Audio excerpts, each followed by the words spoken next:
Hi, I'm Anne, and this is your day 4 tip for teaching Pilates. And this is my hopefully 30-day series, video series, where I'm just gonna, let you know I'm gonna share with you some of my tips and the things that I do to be a stronger teacher, things that I've learned, and just little tips that I pick up along the way from other teachers as well. But essentially, I just want to share you some aspect of teaching every single day. This is my 3rd video today because I needed to catch up. I must be on day 4 today. And today's video is really about how to connect with your clients and your students, because I think this is one of the most crucial parts of being a successful Pilates instructor. Whether you do group classes only, or you do privates, or you do mat classes, or you do home sessions, you must find a way to connect with people that come into your classroom. And I spend a lot of time really looking at the people that come into my space, whether it's my home clients, like I mentioned, or it's my big groups of 10 people.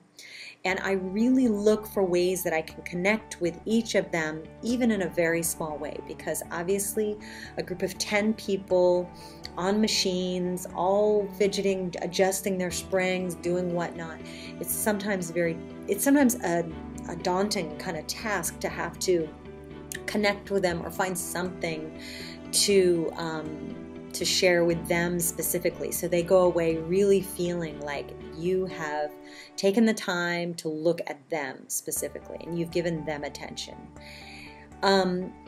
First and foremost, what I try to do is I try to be at the class or the area or wherever. Usually if I'm at a class, that's when I try to be there a little bit early.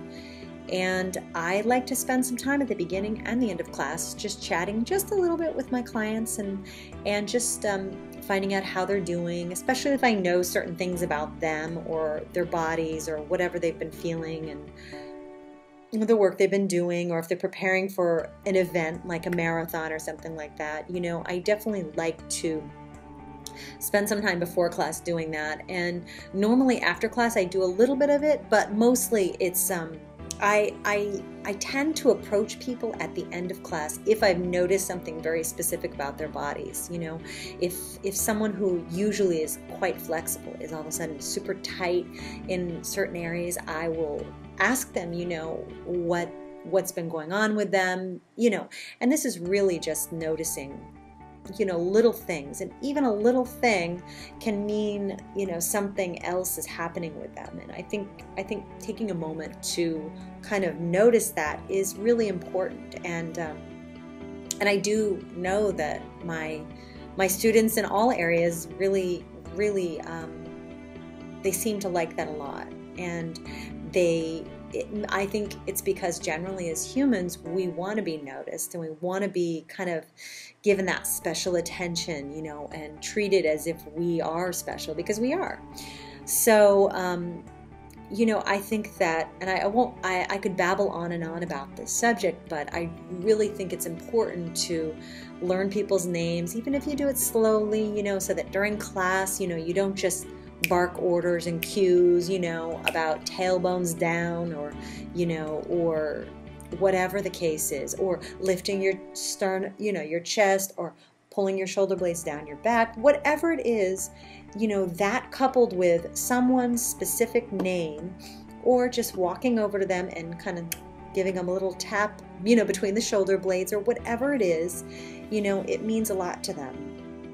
And another thing that I like to do during class, because not all classes are super chatty. Some of them are. Sometimes class ends up being like a little giggle fest, and we're gossiping about whatever, the latest episode of True Blood or something like that, which is what I like to do. So don't get me started if you're in my class. That and World of Warcraft. Yes, I'll admit it. Thank you. Granted, I have canceled my subscription and have not played for a few months. Okay, moving on.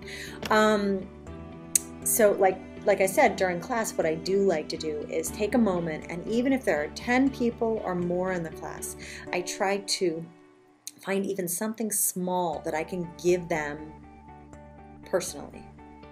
You know, if I see some tightness in a hamstring, or if I see their hips are kind of tight, or if I see that they're hunching forward so much, or if whatever it is that I see, even if it's some of the same issues on each person, I will take a moment and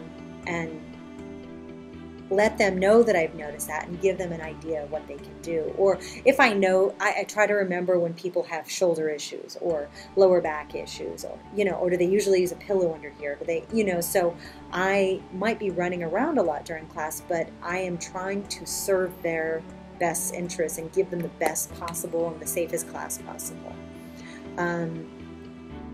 So that said, I think that everyone can probably try to connect even a little bit more than you normally would and give of yourself a little bit more. In these group classes especially, you don't really have to be a shrink like you might be in a private. I realized how mean that sounded, but you don't have to be like super intense with people's individual problems in a class. So take that energy that you normally would do that in your privates and focus on people's bodies and give them something of value so that they leave feeling like, wow, Anne really paid attention to me today. I feel great. Because they will keep coming back to you for more and more, not just for classes, but they will email you directly and ask for privates, because it happens to me over and over again because of this. And I think that this connecting with clients is the best way to keep them coming back for more and buying additional different kind of sessions with you.